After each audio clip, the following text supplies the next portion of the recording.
Hello! This video is just showing off some of my Transformers CYBERWORLD customs. Not you. At least not yet. Oh, I dropped an arm. I really love CYBERWORLD figures for customs because the relative simplicity of their transformations means there's fewer joints, fewer places for the paint to scrape off. It's still not perfect, as you can see. First up is Toxitron. This is based on the CYBERWORLD Optimus Prime, the base one, not the off-road one. For a quick comparison, here's the Legacy Toxitron. Mine, I've gone with a much more yellowish and heavily saturated green, as well as a deeper, more blue-hinted violet. I've picked out some details with silver paint, and put some gap fillers in his calves, which will especially come into play during the alt mode. I also have silly little polymer charms on his shoulders because they're cute and I liked him. The elbows are Lego mixel joints, the mini ball joint parts, which I have cut in half, glued them into place, and then sculpted some milliput around them to really just make everything rock solid. He also has a neck swivel, which is a length of wire. If I bend the wire, I can actually kind of get him to look up and down as well. It's subtle. And now for the transformation. Like all of these, the head has to come off for it to transform just because of the way the transformation schemes on these things work. The head is, by default, just kind of glued to this flat panel back here. But anyways, the transformation is pretty much normal, except that he falls apart a lot more.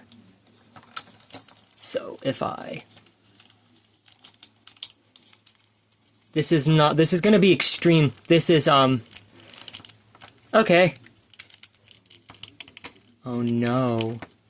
I didn't do my due diligence. The polymer charms get in the way. Nobody sees this in either mode anyways. Here we go. There we go. That was an inelegant solution to the problem. And then you kind of just straighten everything out. I clip away a lot of the pegs because the paint and the customizations make them not quite line up and work right anyways. So. Ugh. Oh, gross. Here we have truck mode. It's pretty much the same as the stock figures. I actually have some painted little cardboard gap fillers that go in these sections to make the cab look a little more filled out. But I've lost them because I guess we're all just, because honestly, we're a bunch of messy pack rat pigs in this household. Everything is just a mess all the time, and to be completely honest, I'm straight up sick of it. But anyways, wheels do technically rotate. It does not roll well at all. But, I probably could have been more careful about that. Oh yeah, he has rhinestone headlights now. And with them painted in, the fake kibble smokestacks from the robot mode do look a little strange, but overall, I think this isn't half bad as a goofy little truck. And if you want to go back into robot mode, once again, it's basically the same as always. It's just a little more fiddly because I didn't put the pins all back into place because it's very hard to without just ruining my fresh paint job. Head goes back on. Toxitron.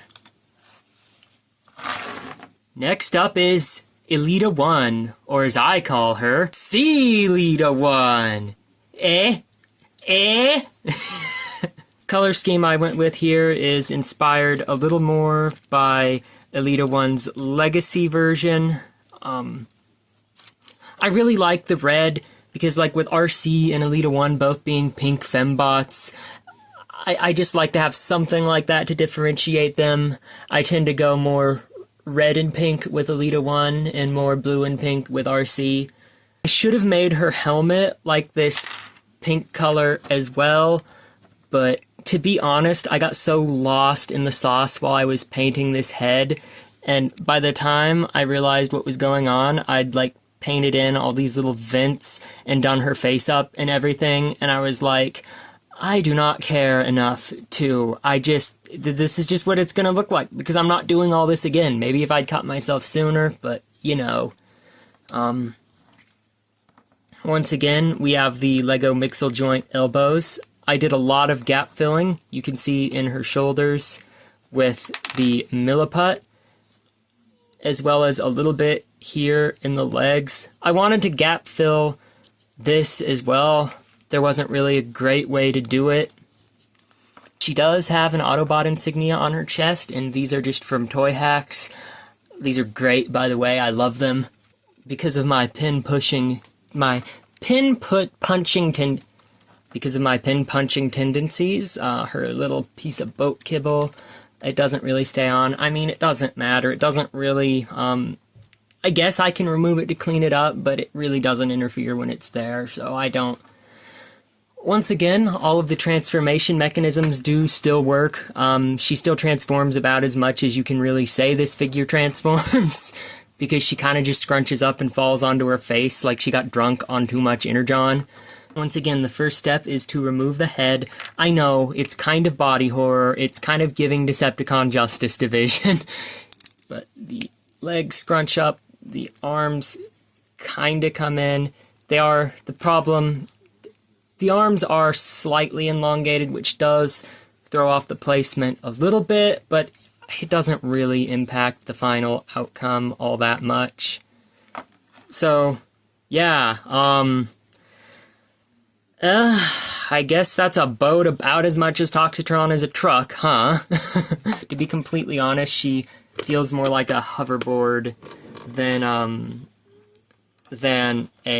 boat.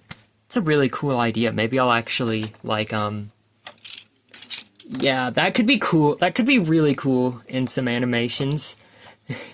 Although if we have, like, Optimus Prime using his wife as a hoverboard, that could definitely be a very clever, very clever, commentary on marriage and the general dynamics between men and women, but I don't think any of you follow me for that, so once again, back into robot mode, we just, like, pull everything apart. Honestly, out of all the quick change mechanisms, this one's probably my favorite, because it's just so freaking satisfying. Like, look at that. She kind of has a built-in, like, wire bending apparatus on her back, so, like, if I bend the wire, like, I can absolutely have her look up. It's a, you know, what it lacks in elegance, sophistication, or even stability, it makes up for with versatility. And also, she can does this. Finally, the moment you've all been waiting for. It's Acid Storm! Out of the three, this is probably my favorite. I really like the Rainmakers. I just think they're a cool trio. Once again, we have this custom elbow situation. He once again, he has neck articulation, but as you can see, his neck is actually also a Lego ball joint.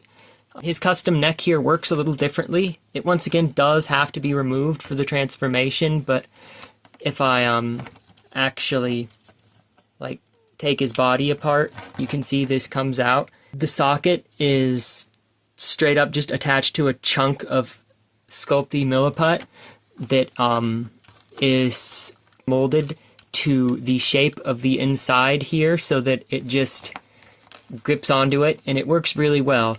The Seeker mold doesn't have a plate underneath the neck like the other two did, so I had to do something a little different here.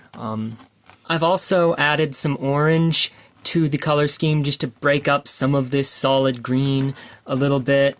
You can see I took those like weird vent things on the Starscream mold, and I've took advantage of their natural shape to like paint these black and yellow caution stripes on, and you know, because they're all like acidic and like toxic, and they're making acid rain, I just thought that was a really appropriate touch.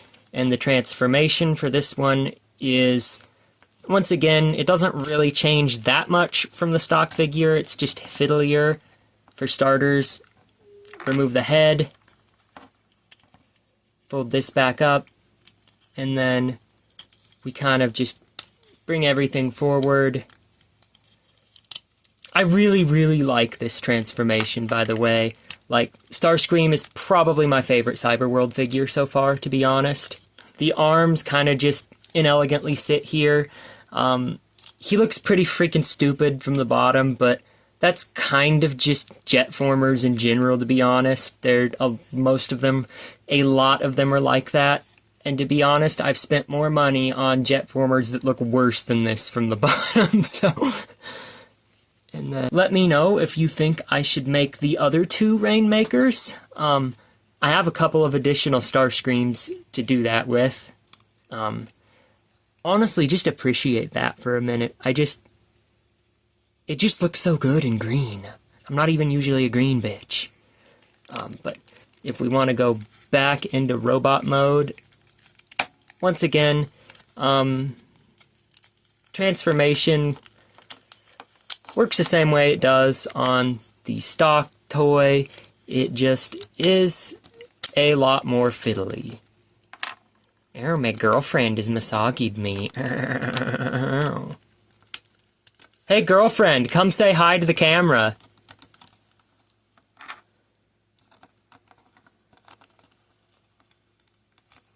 There we go. You stick the head back on, and then kind of squeeze these in a little bit. The elbows here also are a little different. There's no milliput keeping them in place. Instead, I cut the arms in half, shaved away as much material as I needed to with an X-Acto knife, and then I Gorilla Glued them into place. And Gorilla Glue is some serious stuff, yo. Any hooser, that's about it. I hope you enjoyed these customs. Let me know if there are any other Cyberworld figures you'd like to see me customize. Maybe this here Spino Shockwave. We're both kind of Dinobot adjacent, right? He's a Transformer who becomes a Spinosaurus. I'm a weird hyperspace robot dragon lizard thing. Yeah.